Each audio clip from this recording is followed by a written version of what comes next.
focused right? Anyway, so we're talking about no fear, as in to no fear, not as in no fear. I mean, really, this movie has no fear in it. It's on Prime, it's on Tubi, so that should be a sign that it's on Tubi. My voice is quite extra bassy and a little scuffed, but that's just what happens. Also, fully vax, sweet. Yeah, so this movie, it's a January release, so we all know what that's like for horror films to come out. And this is super indie, super low budget, that kind of stuff. It's all like if this took place in like what was it, like the early 2000s to maybe like 2012, 2013, it would be totally like the niche of horror films that I love to review. So the I suddenly forgot what this movie's about. I saw it a couple days ago, so that says a lot that I forgot what it's about. The movie's only like 78 minutes long, and I was like watching like halfway through and I had to take a break because I was just so bored. Like I was seriously like sitting here watching it and I'm just like, so it's one of those, it's one of those movies where they show in the beginning something bad happens. Then it's like this happy-go-lucky family moves into this house.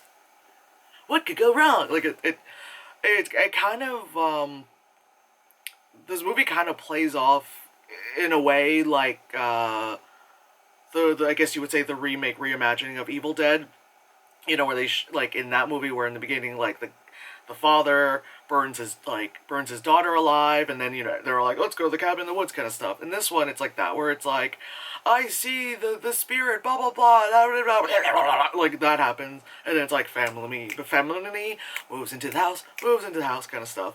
And there's really only like 5 people in the cast kind of stuff. Yeah, so they're in the house, blah blah blah, the wife is in the basement. She finds like this like leather bound book kind of stuff. It's always a leather bound book. I don't recall if they said that the leather was like maybe it's like human skin. I don't know. Like I'm probably just making it sound more interesting to what it is. But anyway, so the lady, she's flipping through it and she's like, oh man, it's got all these like, I feel like that's like not complete. Like I don't understand what it said. Like again, watching too many horror films.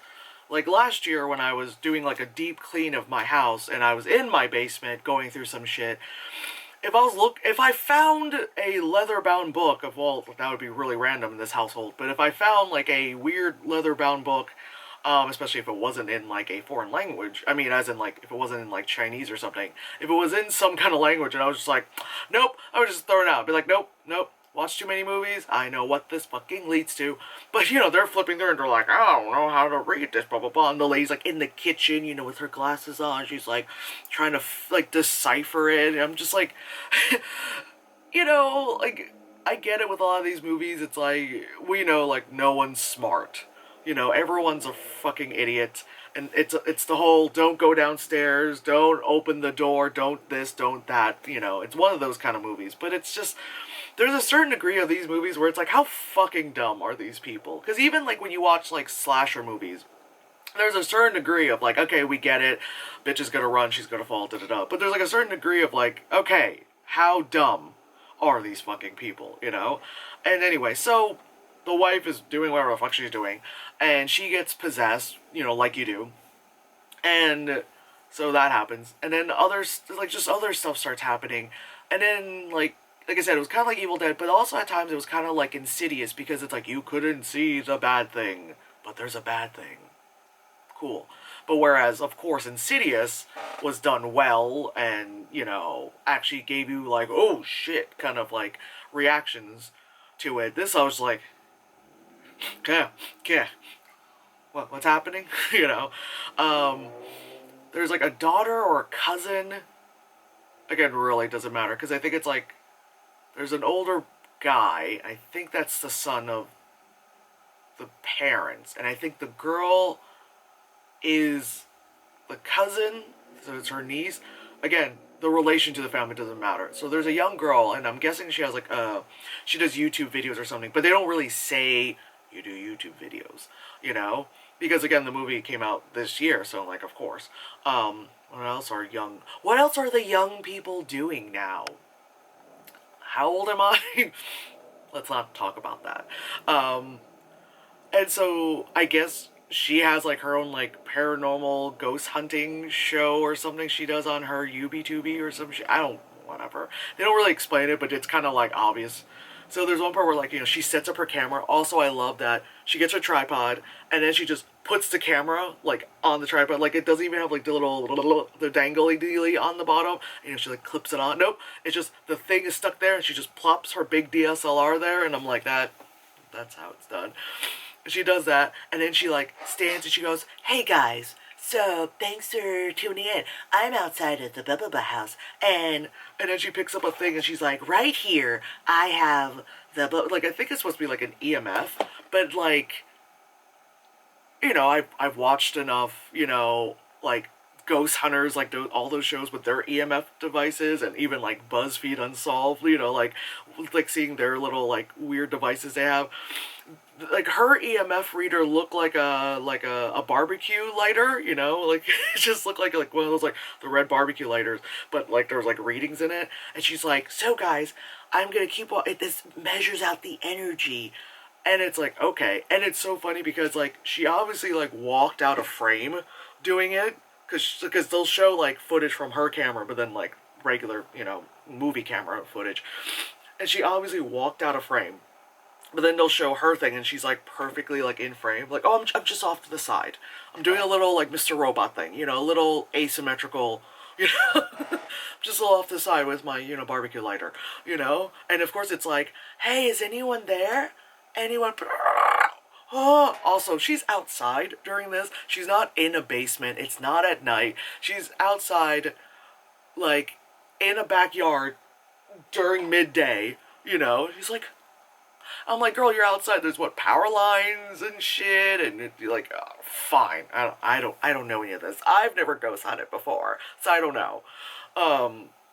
So, so it's like that, and then of course like with a lot of these like indie films and all that stuff, you can literally watch like the status bar, and by minute by whatever, it's like you can see the turn and like you know where you like you go you check you're like oh we're 20 minutes in so we're fully established and da da da. This was like we were literally halfway through the movie and that's when things get serious or things get like extra crazy, you know, because they have to like stretch it out, but even 78 minutes are like we don't fucking know what to do. I always say if you really can't do a full feature, just make a short. Just make it short, okay? Put it on Vimeo, put it on freaking YouTube. Do that. Don't do a full length and then just no one cares. Because then I'm sitting here like, you know, because I've seen a bunch of really good shorts, you know, again on Vimeo, on YouTube, and they're great. Some of them later have become, you know, full length movies, or you know the directors have gone to you know do full length films, but like do that, like start small, don't make everything your magnus opus, like for fuck's sakes, you know. Anyway, so whatever. So there's a young girl who works for the wife, and she's the only black person in this movie. And I think where does this movie take place? Where the fuck does it take place? Fuck, I forgot. It takes place somewhere, and I was like, there's no way like there's only one black person because like with her. I'm like, what am I gonna fucking look for? Like, it just, you know, anyway, I'm like, I'm gonna try to look for it, and then it's gonna be a waste of time.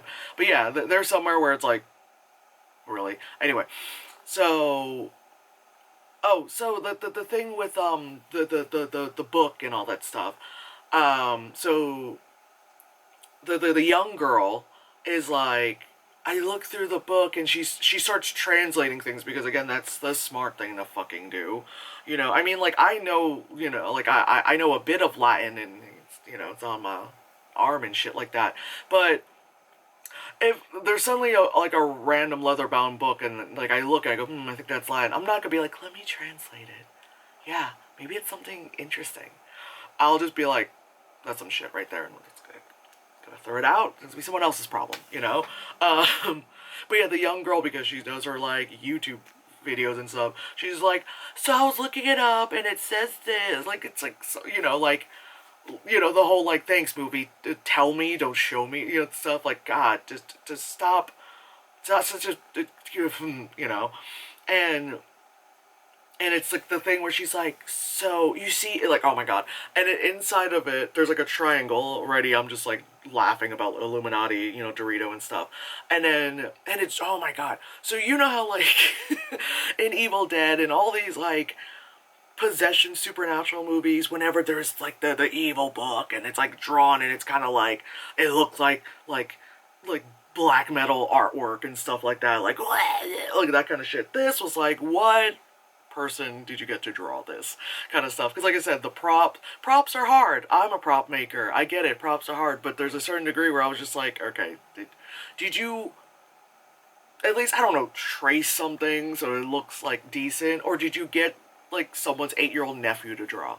So they had the little Illuminati Dorito triangle thing, and it's like they're trying to go for speak no evil, like, see no evil, hear no evil, that kind of stuff. So the little triangle, and there's like a drawing of like an eye or something. I mean, again, if my details are wrong, like, does it really matter? This movie is not the best.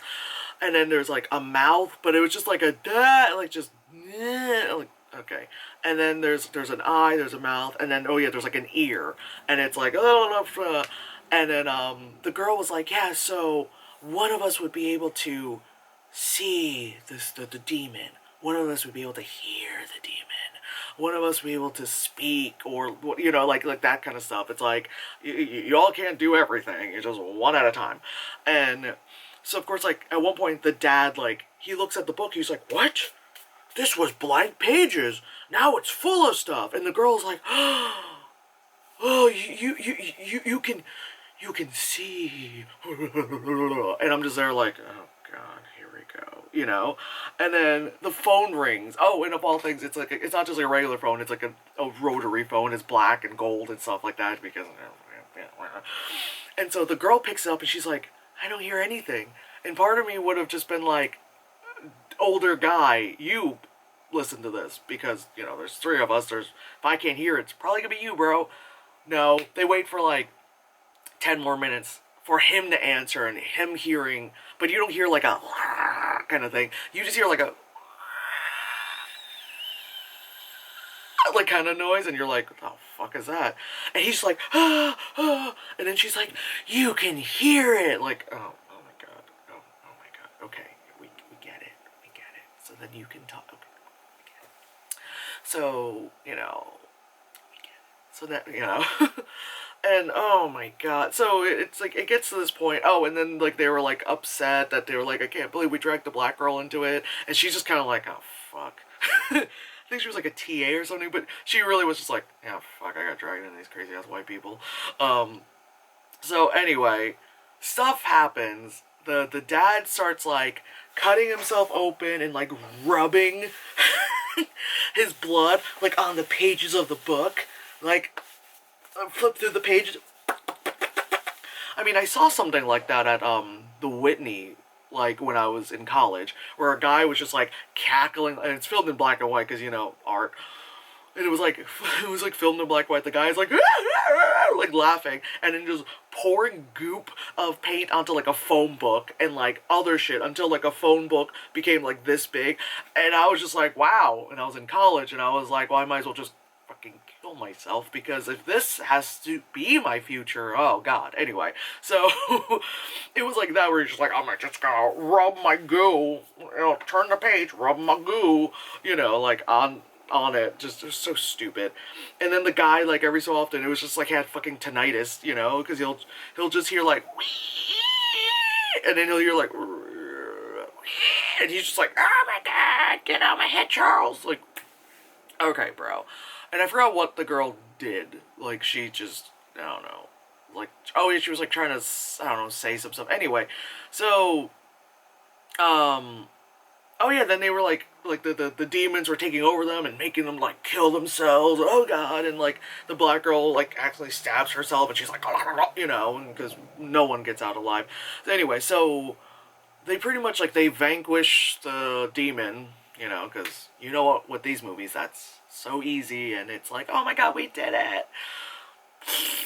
Anyway, so of course, once you're like, it's all done, everything is fine, of course the young girl just goes, oh, I mistranslated. No, really, bitch? You mistranslated? Oh, I would not have guessed that was a plot point. You know. And it was something along the lines of like, it's not one demon, it's two demons, and you have to get rid of both of them. But if not, like, if we just get rid of one, one goes back into hell and the other one lives in this plane. And I was like, oh, if it just like, does it just like live and just chill here? It's like, oh yeah, yeah, cool. Thanks for getting rid of my sibling demon sibling. That was English. Thanks for getting rid of them. They were really annoying. Anyway, I'm just gonna like go and like, you know, retire in Florida or something. It's like, okay. But yeah, of course it's like dun dun dun, and then it ends, and I was like, what? That was pretty much it. I spent, what was it? Spent 38 to 40 minutes watching it and then starting to like fall asleep, no joke.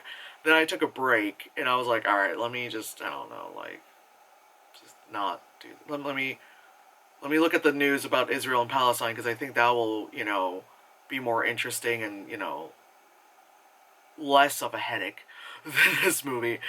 Then I go to continue on the movie and I'm like, oh god, I forgot this is what I was watching. And then it ended and I went, huh? So yeah, that was No Fear. January horror, pandemic or no pandemic, it's still the January horror movies, man. Just, you can never. Wow. It's like, oh, where are we gonna put this? I guess January. You know, I don't think this is like. This is definitely on the levels as bad as The Turning, but not like. I was not frustrated like I was at The Turning, because I was like, what the fuck? And like, that was like one of those movies we were watching, you're like, where the fuck is this shit? Who the fuck is, you know? Whereas No Fear was just like, what? Huh? Huh? Ah. It was a lot of that. It's just like, it was one of those, I'm sorry. It's like you felt a little bit bad for the movie because you're like, I know it's low budget. I know it's indie. Props are hard. Ask Neil Breen, you know? But yeah, that was No Fear. Yeah.